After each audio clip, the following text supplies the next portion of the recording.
Once upon a time, there was a powerful king. He had everything: wealth, authority, and respect. People bowed before him, and his name echoed across the kingdom. Yet, he was not happy. At night, he couldn't sleep. A strange emptiness lived in his heart. He often wondered, if I have everything, why do I still feel incomplete? One day, he called his wise minister and said, "Tell me, how can I find true happiness?" The minister replied calmly, "Your Majesty, to understand happiness, you must live one day as a poor servant." The king laughed at first, but that night, he couldn't sleep again. So the next morning, he agreed. The king removed his royal clothes and dressed like a common man. He walked into the streets, unnoticed.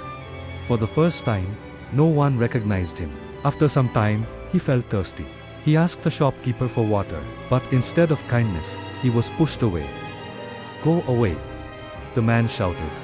That moment broke something inside him. As he walked further, heart heavy, he saw a poor woman feeding her children. She had almost nothing, yet she was smiling.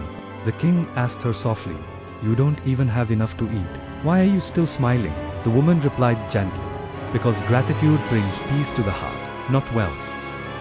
Those words touched him deeply. The king returned to his palace, but he was no longer the same. He finally understood his power had given him control, but it had taken away his peace. From that day on, he changed. He began helping the poor, building homes, supporting the needy, and spreading kindness. Now people still called him king, but this time, he smiled from the heart. One day, an old man came to the palace. He was the same poor man who had once shown him kindness. The old man said, "My son, true power is not ruling people, it is winning their hearts." Tears filled the king's eyes. He replied, "You didn't just teach me how to be a king, you taught me how to be human." As time passed, he became the greatest king of all, not because of his power, but because of his kindness, morale.